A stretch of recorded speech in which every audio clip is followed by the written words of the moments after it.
तो देखिए अगली खबर आपको बता दें, नीट पेपर लीक से जुड़ी हुई खबर है कि आखिर इसके कितने चैप्टर हैं, ये सवाल जस का तस बना हुआ है। नीट पेपर लीक मामले में हर रोज नए खुलासे हो रहे हैं, लेकिन अब इस मामले में जो तार हैं पेपर लीक के वो झारखंड से भी जुड़ते हुए नजर आ रहे हैं। आखिर इस नीट पेपर लीक मामले में झारखंड कनेक्शन क्या है, ये पूरी खबर इस रिपोर्ट के जरिए समझाते हैं।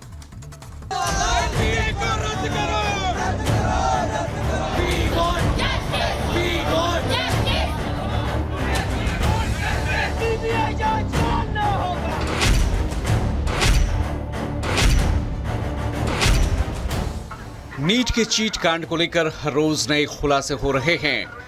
परीक्षा सिस्टम को दीमक की तरह खोखला करने वाले इन नटवर लालों में चिंटू, पिंटू, सिंटू, रॉकी, मुखिया और ना जाने कितने ऐसे किरदार हैं जिन्होंने अपनी हरकतों से न सिर्फ पूरे परीक्षा सिस्टम को बर्बाद किया बल्कि छात्रों के भविष्य के साथ खिलवाड़ किया है। परीक्षा में पेपर लीक की महामारी आखिर कहां से फैल रही है, इस सवाल का जवाब खोजने के लिए दिन रात मेहनत की जा रही है। केंद्र सरकार से लेकर प्रशासन तक पिछले कई दिनों से भागम भाग कर रहा है, तो ईओयू घोटालेबाजों के तार खंगाल रहा है, जिसका नतीजा है कि बिहार, दिल्ली, हरियाणा, उत्तर प्रदेश के बाद अब इस लिस्ट में एक और नाम जुड़ गया है और वो है झारखंड। सूत्रों के मुताबिक ईओयू को अब तक जो सबूत हासिल हुए हैं उनसे साफ है कि नीट पेपर लीक के तार झारखंड के हजारीबाग से पटना तक जुड़े हैं। पेपर लीक झारखंड के हजारीबाग के एक सेंटर में हुआ था। प्रोफेसर ने पेपर व्हाट्सएप पर मास्टरमाइंड को भेजा था। पटना में आरोपियों के फ्लैट से मिले जले हुए पेपर में छपे बुकलेट के आधार पर यह जानकारी सामने आई है। पुलिस ने जला प्रश्न पत्र और बुकलेट नंबर 61364888 बरामद किया था। देवघर से पुलिस ने 6 लोगों को गिरफ्तार भी किया है।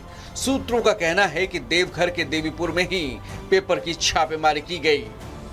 पेपर लीक कांड में शामिल झारखंड के नटवरलालों के तार बिहार के नालंदा से भी जुड़े हैं। कैसे ये आपको बताएं, उससे पहले उनके नाम जान लीजिए।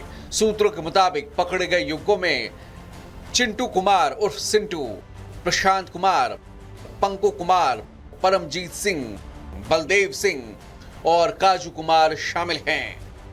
सभी देवघर के झुन्नू सिंह के घर के मकान में किराए पर रहते थे। पकड़े गए युवकों में से एक गार्ड नालंदा का रहने वाला है। हालांकि जांच एजेंसी की तरफ से अब तक इसे लेकर आधिकारिक रूप से कुछ नहीं कहा गया है।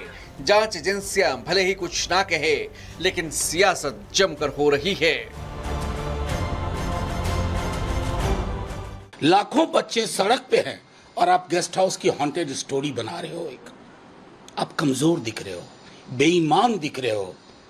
आपको फौरी तौर पर इस परीक्षा को कैंसिल करके तमाम अपराधियों को बेनकाब करिए और एनटीए नाम की जो संस्था बनाई, जो सिवाय टेस्टिंग के सब कुछ करती है, उसको उठा के बाहर फेंकिए। आज नेता प्रतिपक्ष क्यों नहीं बता पा रहे हैं कि उनके पीएस प्रीतम रूम बुक कराया था या नहीं,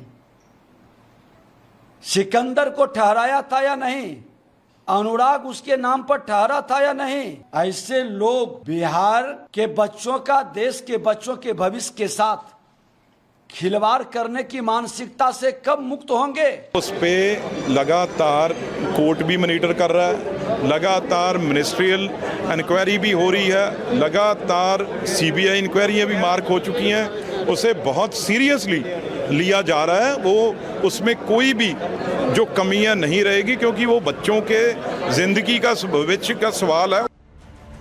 पेपर लीक के तार कहां तक जुड़े हैं ये तो जांच के बाद ही सामने आएगा, लेकिन परीक्षा की तैयारी में लगे छात्र और परिजन सवाल कर रहे हैं 5 साल में ही एनटीए के फेल होने की वजह आखिर क्या है। जिस एजेंसी का गठन भरोसा बढ़ाने के लिए किया गया था, उसकी विश्वसनीयता खत्म होने का जिम्मेदार कौन है। सवाल कई हैं जिनके जवाब मिलना अभी बाकी है, लेकिन इस बीच सरकार एनटीए में सुधार के लिए कमेटी बनाने का ऐलान कर चुकी है। Bureau report, Republic Bharat. तो इस रिपोर्ट के जरिए आपने देखा पहले बिहार फिर झारखंड, अब महाराष्ट्र का नाम भी सामने आ रहा है। हजारीबाग से नीट का पेपर लीक, इसके बारे में आपको और ज्यादा जानकारी देते हैं। EOU को पेपर लीक का लिंक मिला था। हजारीबाग के बैंक में पेपर रखे गए थे और बैंक से पेपर को 4 स्कूलों को भेजा गया था। इन्हीं 4 स्कूलों से पेपर लीक होने का शक आया सामने। बुकलेट नंबर की आपको जानकारी देते हैं। बुकलेट नंबर 6136488 पेपर लीक हुआ था, जिससे ओएसएस स्कूल से पेपर लीक होने का शक जताया जा रहा है। और इसके अलावा संजीव मुखिया के पास से पेपर पहुंचा, ऐसी भी खबरें मिल रही है। संजीव के बाद नीतीश और अमित तक पेपर पहुंचा।